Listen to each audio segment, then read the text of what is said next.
Hello दोस्तों, स्वागत है आपका हमारे यूट्यूब चैनल ओनली स्टडी ज्ञान में। आज हम पढ़ने वाले हैं 12th क्लास हिंदी इलेक्टिव का फर्स्ट बुक अंतरा भाग 2। उसका दूसरा चैप्टर है गीत गाने दो मुझे। और इसमें दूसरा कविता है सरोज स्मृति, जिसके लेखक है सूर्यकांत त्रिपाठी निराला। इसे मुख्यतः निराला भी कहा जाता है। तो इसमें हम लोग देखते हैं कवि परिचय तथा इसका सारांश, और फिर जो प्रश्नाभ्यास है उसे देखने वाले हैं इस वीडियो में। तो वीडियो स्टार्ट करने पहले से अगर आप हमारे चैनल में नए हैं तो हमारे चैनल को सब्सक्राइब कर लें और वीडियो को अंत तक जरूर देखें। तो कवि परिचय में देखें यहाँ। तो जो जन्म है सूर्यकांत त्रिपाठी निराला का जो जन्म हुआ था वह हुआ था 1898 ईस्वी में बंगाल में मेदिनीपुर जिले के मसीहा दल गांव में। बंगाल यानी कि जो पश्चिम बंगाल है वहाँ पे।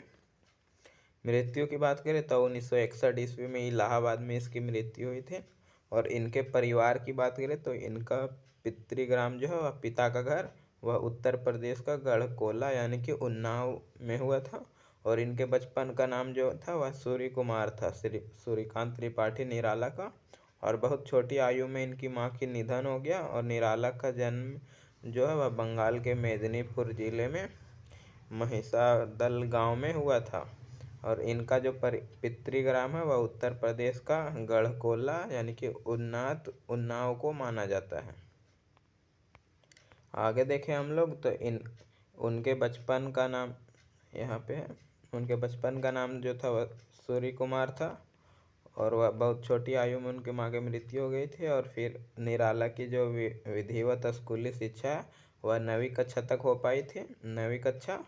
और पत्नी की प्रेरणा से जो है निराला की साहित्य और संगीत में रुचि पैदा हुई थी। और 1918 ईस्वी में उनकी पत्नी का भी देहांत हो गया। और उसके बाद जो है पिता, चाचा, चचेरे भाई एक एक करके सब चल बसे यानी कि सबकी निधन हो गया।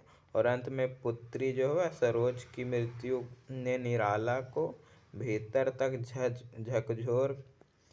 झकझोर दिया यानी कि बहुत पीड़ा हुआ। और उसके अपने जीवन में जो निराला ने मृत्यु जैसा साक्षात्कार किया था उसकी अभिव्यक्ति अब उनकी नई कविताओं में दिखाई देती है। आगे हम लोग बात करें इसकी शिक्षा की।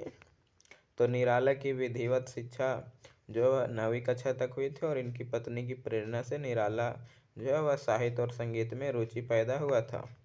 अब प्रमुख रचना की बात करें इनकी तो जो कविता है जूही की कली वह 1916 में प्रकाशित हुआ था। 1922 में रामकृष्ण मिशन के द्वारा प्रकाशित पत्रिका समन्वय के संपादन से जुड़े हुए थे सूर्यकांत त्रिपाठी निराला। और सन 1923-24 ईस्वी में जो है वह मतवाला के संपादक मंडल में शामिल हुए थे।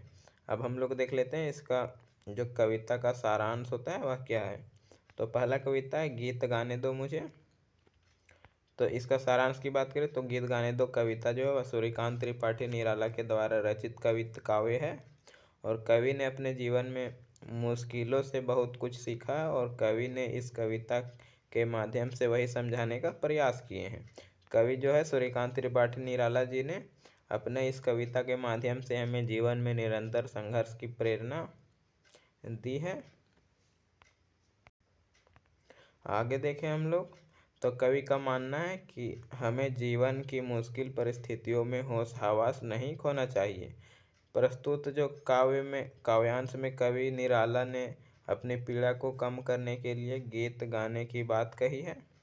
और कवि जो निराला का जीवन है वह संघर्षों से भरा हुआ था और वह जीवन भर संघर्ष करते करते थक चुके थे।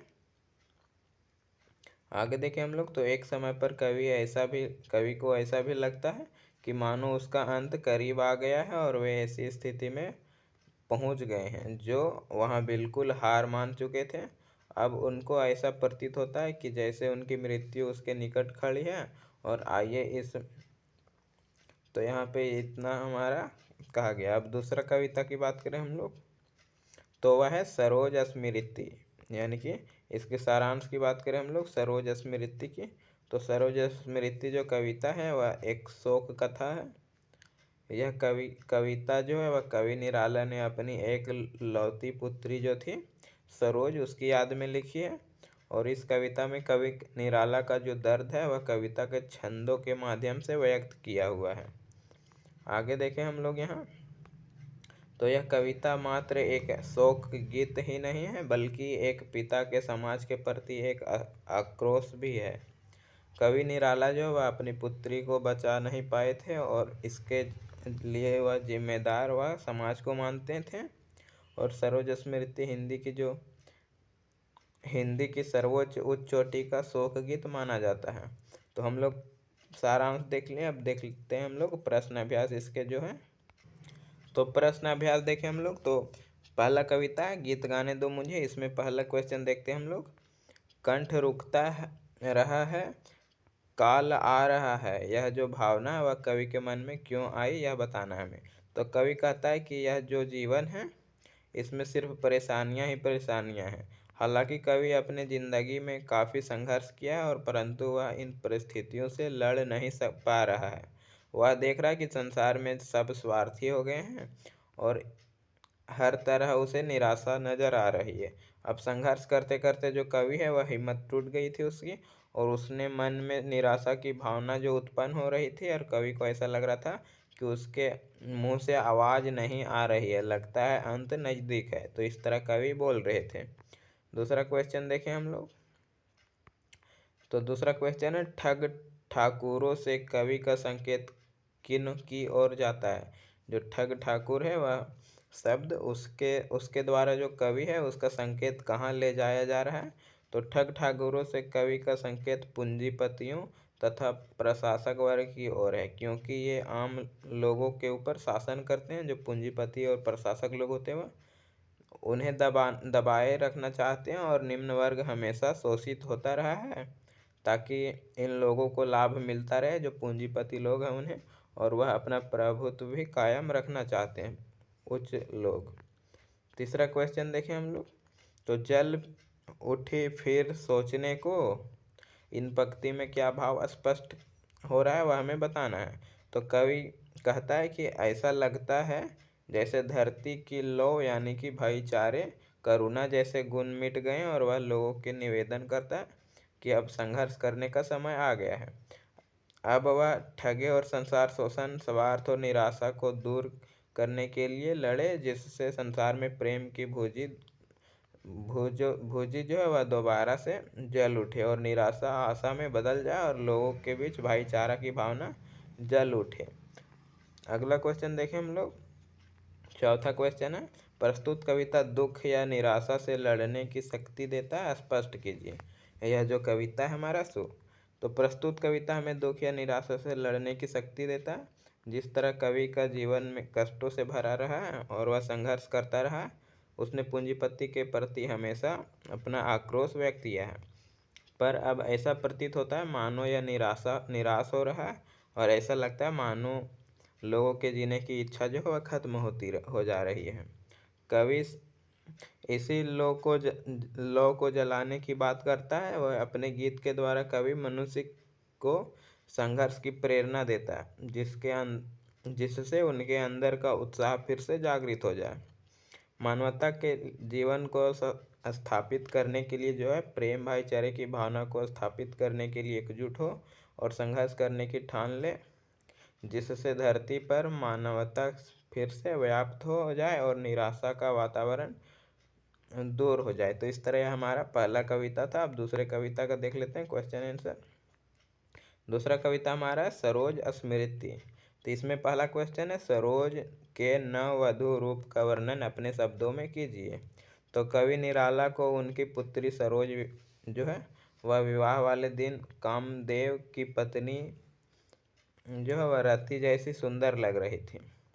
सरोज जब हंस रही थी तब वह अपने होठों के मध्य में रोक भी रही थी, और विवाह वाले दिन सरोज को अपनी माता की भी बहुत याद आ रही थी।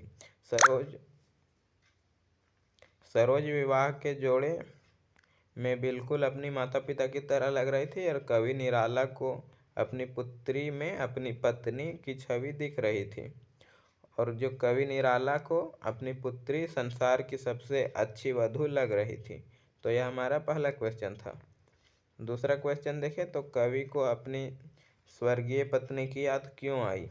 तो कवि निराला को अपनी स्वर्गीय पत्नी की याद उनकी पुत्री सरोज को विवाह के जोड़े में देखकर आई थी। जब वह कविता लिख रहे थे तब पुत्री सरोज को याद करते करते भी कवि निराला को अपनी पत्नी की याद बेहद सता रही थी। एक पति होने के साथ साथ एक माँ का भी कर्तव्य कवि निराला ने निभाया था, इसलिए विवाह वाले दिन कवि निराला जो है उसको अपनी पत्नी की याद आ रही थी। तीसरा क्वेश्चन देखें हम लोग। तो क्वेश्चन है, आकाश बादल कर बना मही में। आकाश और मही जो है वह शब्द किनकी ओर संकेत देता है, हमें बताना। आकेश और मही। तो इसका आंसर है, प्रस्तुत काव्य पंक्तियों में कवि निराला को श्रृंगार से भरपूर कल्पना के क्षण याद दिला रहे हैं और कवि निराला को अपनी पुत्री के विवाह के दिन ऐसी लगी मानो आकाश में कोई परी धरती पर उतर आई है, यह हमें संकेत मिल रहा है। चौथा क्वेश्चन देखें, सरोज का विवाह जो है वह अन्य विवाहों से किस प्रकार भिन्न था। तो सरोज का विवाह जो है वह अन्य विवाहों से इसलिए भिन्न था क्योंकि सरोज के विवाह में ना तो कोई विवाह के लिए गीत गाए थे और ना ही कोई किसी को निमंत्रण पत्र दिया गया था। मेहंदी एवं हल्दी जैसे रस्म भी नहीं निभाए गए थे। एक तरह से कहा जाए तो सरोज का विवाह जो है वह बहुत ही सादगी के साथ शांति नामक गीत के द्वारा संपन्न किया गया था। आगे देखें हम लोग पांचवा क्वेश्चन। तो वह लता वहीं की जहाँ कली तू खिली पंक्ति के द्वारा जो किस प्रसंग को उद्घाटित किया गया है। तो प्रस्तुत काव्य पंक्तियों के माध्यम से कवि निराला जो है वह अपनी पुत्री सरोज के पालन पोषण के प्रसंगों को उठाते हैं और सरोज का जो बचपन है उनके ननिहाल में गुजरा था और सुख दुख की घड़ी में सरोज को उसके ननिहाल का सहारा मिला था। कवि ने इन पंक्तियों के माध्यम से पुत्री सरोज को बचपन का चित्रण किया है। अगला क्वेश्चन देखें हम लोग छठा। तो है, मुझ भाग्यहीन की तू संबल। निराला की यह जो पंक्ति है वह क्या बेटी बचाओ बेटी पढ़ाओ जैसे कार्यक्रम की मांग को करती है। तो यह सही है, हाँ, प्रस्तुत काव्य जो है वह बेटी बचाओ बेटी पढ़ाओ कार्यक्रम की ओर मांग करती है। 7 नंबर क्वेश्चन देखें हम लोग। तो निम्नलिखित पंक्तियों का अर्थ स्पष्ट करना। इसमें कुछ पंक्ति दिया गया है। पहला पंक्ति है, नत नैनों से आलोक उतर। तो इसका जो होगा, प्रस्तुत काव्य पंक्तियों के माध्यम से कवि अपनी प्रसन्नता को व्यक्त करते हैं और कवि अपनी पुत्री सरोज की आंखों का वर्णन करते हुए कहते हैं कि उनकी आंखों में एक चमक थी। दूसरा पंक्ति दिया गया था, श्रृंगार रहा जो निराकार। तो इसका अर्थ होगा, अर्थहीन श्रृंगार का वर्णन किया गया है इसमें। तीसरा पंक्ति था, पर पाठ अन्य यह अन्य कला। तो इसमें जो अभिज्ञान संकुलतम की संकुलता से कवि अपनी पुत्री सरोज की जो तुलना की है और सरोज एवं संकुलता दोनों ही माता विहीन पुत्री थे, लेकिन एक अंतर यह था कि संकुलता की माता स्व इच्छा से संकुलता को छोड़कर चली गई थी और सरोज की जो माता वह अकाल के कारण मृत्यु हो गया था उसका। आगे देखें चौथा। तो यदि धर्म रहे नत सदा याद। तो इसका अर्थ है, प्रस्तुत वाक्य पंक्तियों में काव्य पंक्तियों में कवि सूर्यकांत त्रिपाठी निराला कहते हैं कि वे सच्चाई के पथ पर चलना अधिक पसंद करते थे। तो इस तरह यह हमारा समाप्त